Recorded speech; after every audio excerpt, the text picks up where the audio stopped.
everybody, Gina DeLuca here. All right, well, today I'm not doing a straight pour. Believe it or not, I'm actually going to be doing an impressionist piece. I'm going to try to do something that looks like you are underwater and looking up. So let's get cracking, because this is going to take me a hot minute and I got to fit in that train. So let's get with what colors we're using. These colors, these are all custom blends. All of these colors, there's nothing that was straight out of the tube. The colors that I'm working with are Phthalo Blue, Liquitex Basics, Phthalo Green,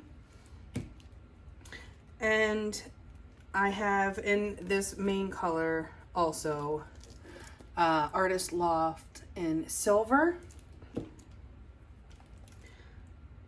and also a bit of the Artist Loft Metallic White in the base coat. This deepest color is a mix of the Phthalo Blue, the Phthalo Green, and Liquitex Basics in Payne's Gray. This green is the Artist Loft Leaf Green with a touch of the gold added to it. Old Gold, that is, by Artist Loft. This is more gold than green, but basically the same colors. This is a mixture of the green yellow from Artist Loft and the gold. This blue is this mix with a bit more silver and white added to it, the metallic white. And this lightest color is the metallic white with a touch of this color added to it. So you see there's kind of like the colors are all being used in each of the colors. That really helps it to homogenize. And if you think about it, when you're underwater, everything has this same hue to it because it's all through a filter of water. And you know, I won't go into the whole refraction of light underwater. That's not necessary today, but that's what we're working with. These paints have been mixed with enough Floetrol to give me the consistency that I want, which is about a 4 on my consistency scale. This is pretty thick. Actually, that's not a good color to show you. It's very dark. But that might be better. But actually, this is a bit thinner than the other color. But we're going for thick, right? So as far as consistency goes, the thinner it is, the more likely you are to get cells. The thicker it is, the more stability it has. That's the theory behind it. And so we're on the thicker side of things, and that's what's happening. But before we get started, have you seen the Fluid Art inspiration cards? If you have, you can fast forward about a minute, but if you have not, what we have are 52 cards. There are 42 technique cards, and each technique card has an associated video here on YouTube. This is the picture of the painting in that video. This box here contains a tip for that particular technique, and this box down here is the color palette used in that painting. And then these two boxes can be used together as the basis of a 2-color palette, or you can just build off of those colors. And then there are 8 bonus color palette cards. Each one has 5 color palettes. Use all of the colors or just some of the colors. Mix and match the technique cards and the bonus color palette cards, and you have more combinations than you could ever paint in a lifetime. These are available at my website, ginadeluca.net, and also available on amazon.com. And if you get them from Amazon, please do leave feedback. All right, some things you're going to want on hand if you're going to try something like this. You're going to need some paper towels because you're going to want to wipe your palette knives. This is one of my favorite palette knives.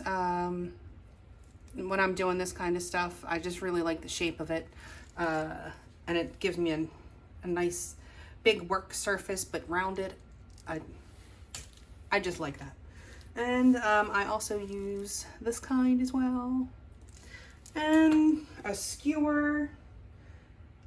I'll wind up using that too. Who knows what I'll wind up putting in here.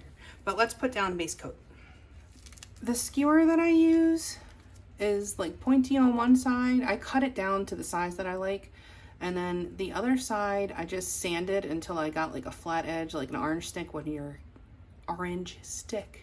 you're getting a manicure. Just gives me two different ends to work with. So there is some shimmer in this base coat. There's a shimmer in all of these colors because it's underwater.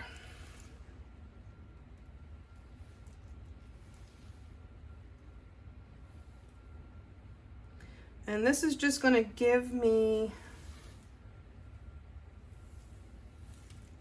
something to work with, something to spread around on, but I do like to cover my canvas fully first when I'm doing this kind of stuff, because sometimes you can scrape through the paint, or you know, kind of get really close to that canvas, and then when it dries it might be a little thin there, and then you have your canvas showing through, which is not what you want.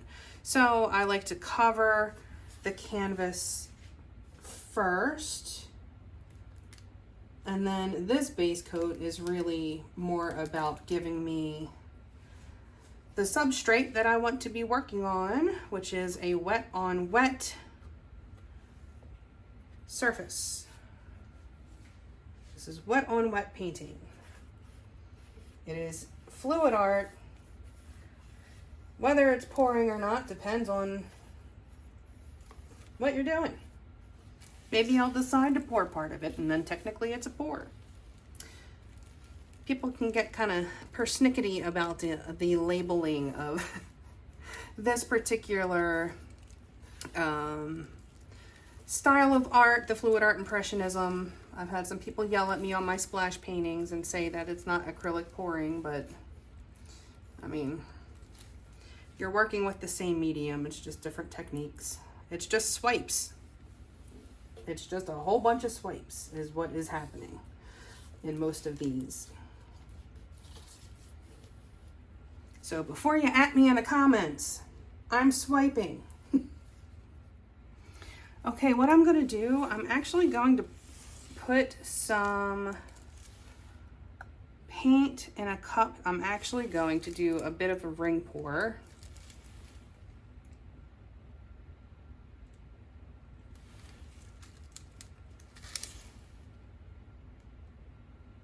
To get me started.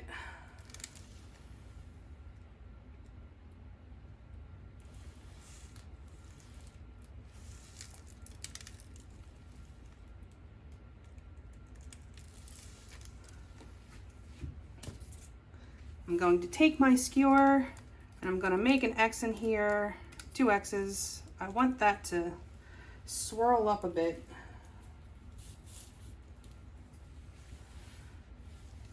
And then this is going to give me the composition I'm going to be working with. And this can be adjusted.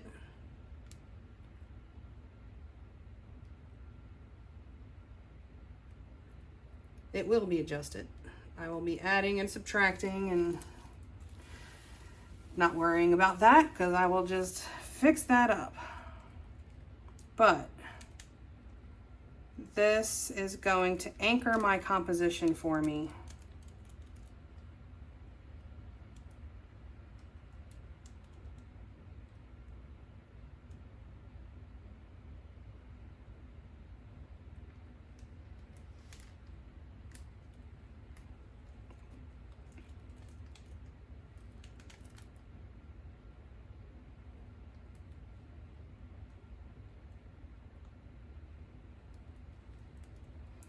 And this is going to give me a bit of natural blending.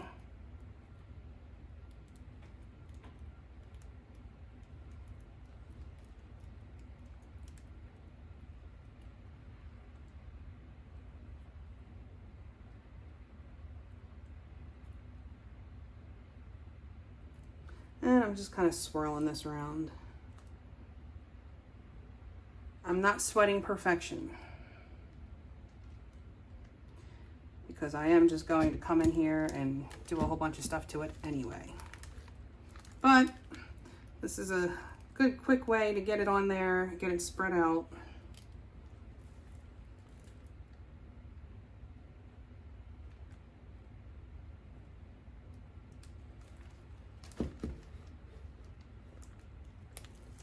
I'm just envisioning what I'm having here. So I want some rocks down here.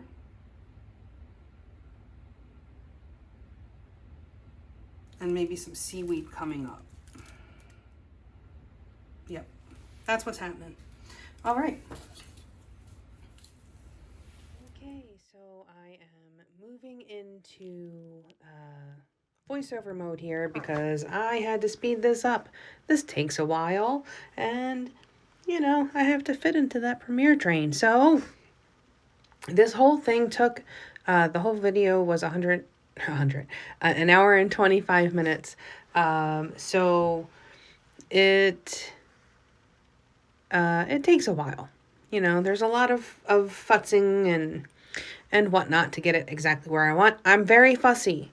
I'm a very tight painter, and that is one thing that fluid art kind of makes me let it go a bit. If you've ever seen my watercolor paintings, they look like photographs, and I'm absolutely insane when it comes to it. And I'll paint birds, and I need to paint every stroke of every feather.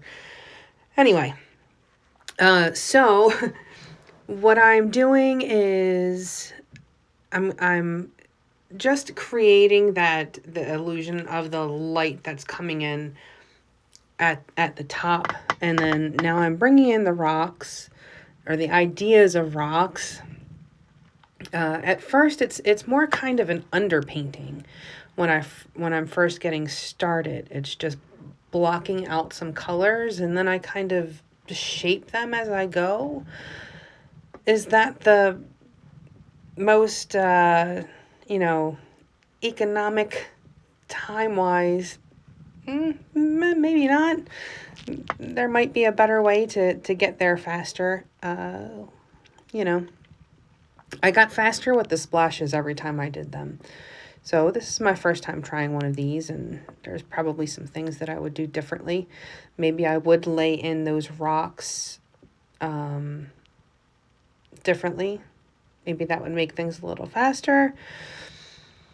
But, it's a process. The learning curve.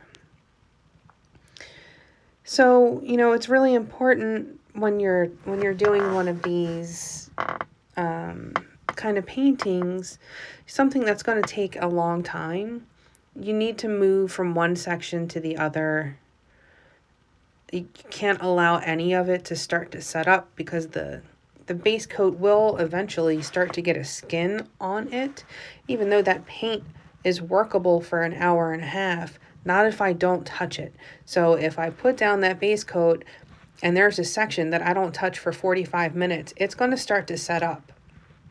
So I have to move from one side to the other, back and forth and back and forth, just like I do with the splashes. And now I'm just coming in and undoing everything that I did before. And I'll probably do that a couple more times until I get the gradient that I'm looking for and the shape that I'm looking for. That's the nice thing about this style, is you can keep working it until it feels right. And if something really goes badly, then you can just scrape that area and add to it and make it work.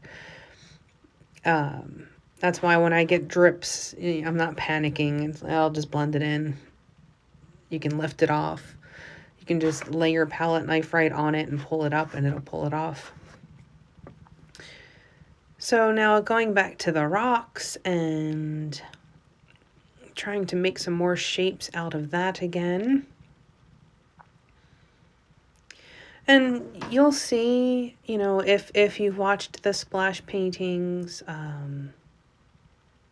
or, any of the fluid art, Impressionism pieces that I've done, they don't really look like much at first. And then you add highlights and you add shadows and highlights and shadows, and all of a sudden it starts to come together and look like something. I generally start with my mid-tone. So I can add light to it, or add a lighter color to it and bring in a highlight, add a darker color and bring in the shadows. I just find that works best for me. So when I'm trying to decide, what color should be the background, because I could have made the background, lighter and added darker to it. That would be one way to go about it. But this is the way I do it. I like starting with the mid-tone and then making it darker and lighter and darker and lighter. And it just kind of starts to take shape for me. So something interesting that I noticed using that Artist Loft metallic white is that it was kind of behaving a bit like the satin enamels. How the satin enamels kind of get, fluffy looking, very soft. You'll see in the end when I get a little closer, and when I do the close-ups, that it kind of had a little bit of the cloud effect going on. So that might be something I'm going to mess around with. Okay, now I'm still trying to get my shape the way I want it. I don't know that I ever did fully get the shape the way I want it. It is easier to work with a reference photo, like for sure. I don't know why I do this to myself, to be honest with you. Like I torture myself. If I just found a reference photo, I could have just followed that. But I had a vision in my head of something that I kind of wanted, and then yeah. So if this kind of stuff makes you nervous to try it, definitely use a reference photo. For sure, it'll make life so much easier. Telling you where the shadows are, where the highlights are, what your composition should be. I like to make things hard for myself. So now I'm bringing in the seaweed. And so, again, I have 3 different shades of green that I'm working with. And so there's, a mid-tone, a highlight, and a shadow, so to speak. So, once they're all kind of blended out, it has the appearance of having some translucent areas, and but I'm using this skewer here, and you'll find the more you do it, the more interesting ways that you find to use your tools. So at some point I was just taking the skewer and like pushing it and twisting the skewer, and it just gives this very organic look to the shape of the seaweed. You don't want them to look like straight lines. There's squiggles in there. So now I'm bringing in the highlight. I'm bringing in that lightest color. And this is going to give the seaweed a little bit of a glow to it, like the light is shining through it. And all of these colors had some shimmer to them, but the only one that was just a straight metallic was the deepest green.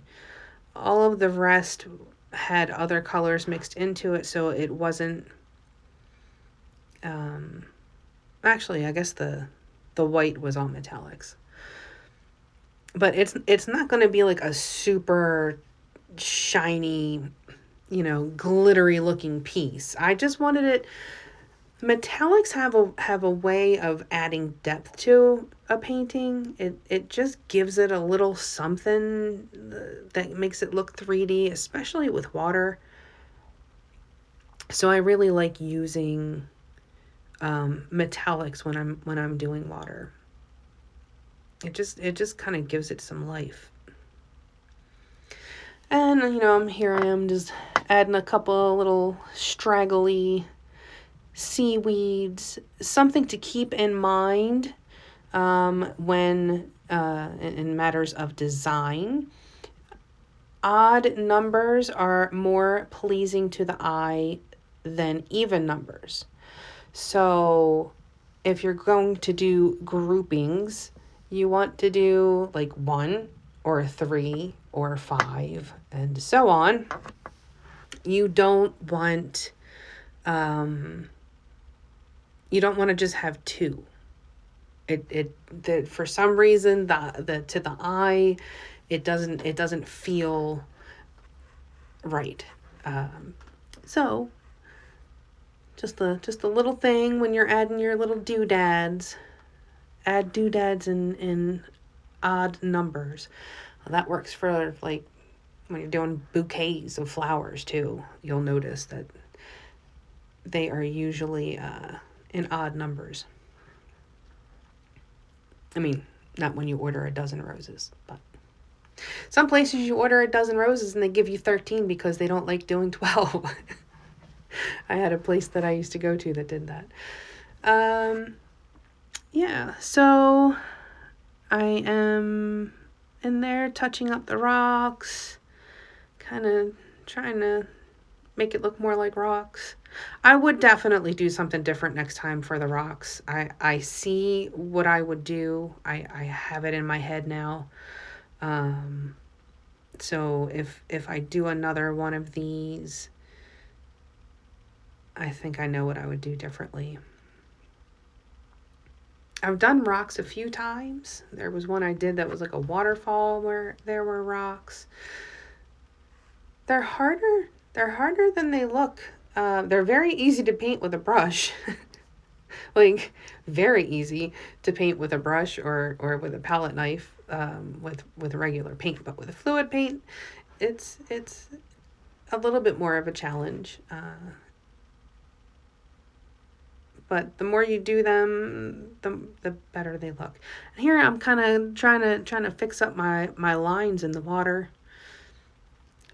Really should have made sure that they were right before I started adding the seaweed. I kind of messed that part up. But now I'm kind of putting a little more ripple action in.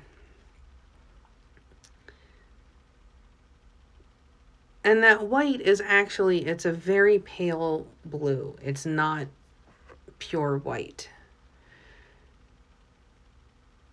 It might look that way, but it is not.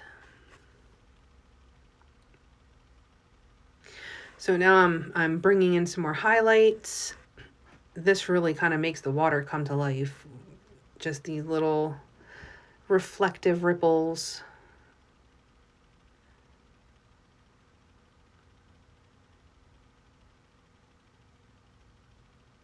And you can see they just look a little streaky when I put them in, but when you see the close-up, you're going to see they kind of puffed up and kind of had that satin enamel effect to them.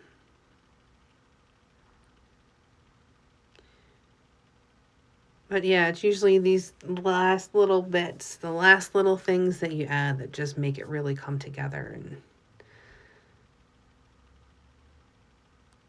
and feel real.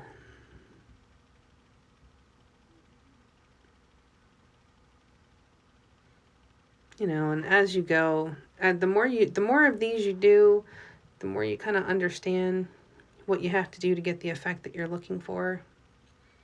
And it's all trial and error. You just keep messing with it until it feels right. Trying to break up that block right there.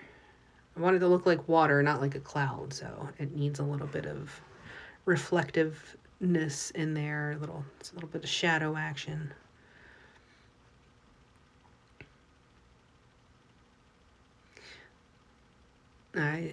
wound up with a little drip of that that white color on my seaweed, and I just took a palette knife and lifted it right off, and you never even knew it was there.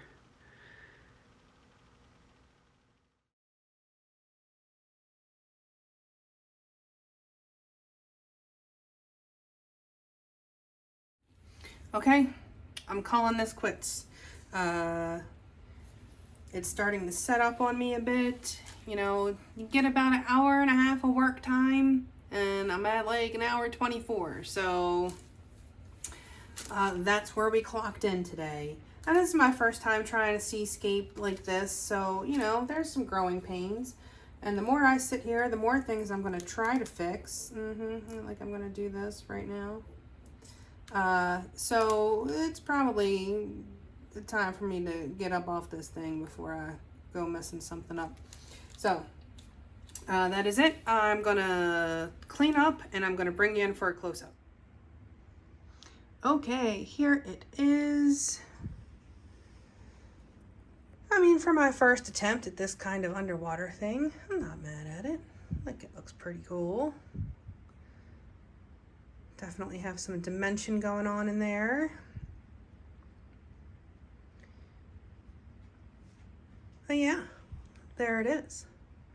Maybe I'll paint a couple of fish into it when it's dry.